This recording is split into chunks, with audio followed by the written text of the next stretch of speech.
Hinihinala mga buto ng tao na hukay ng mga pulis sa isang barangay sa Osamis. Posibleng biktima ng martilyo gang, pero bakit bahagi raw ng investigasyon laban sa mga parohinog? Saksi si Cedric Castillo. Ito ang tumambad matapos ang 2 oras na pagkalkal ng Osamis Police sa hukay sa Barangay Kapukaw na ang lalim ay kasing taas ng 2 palapag na gusali.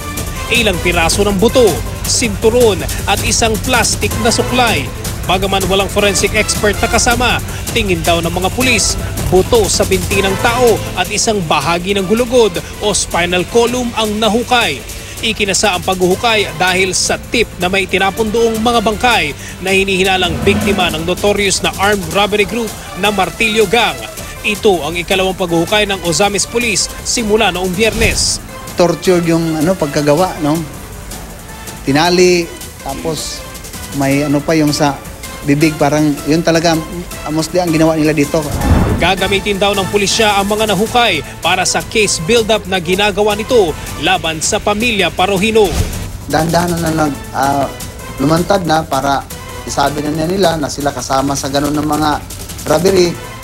Sino ang naghawak talaga ng Parohinog groups, yung mga Martilyo Gang na yun, Acetylene Gang, Budol-Budol Gang.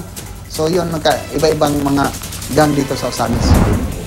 Mula rito sa Osamis City, ako si Cedric Castillo ang inyong saksi.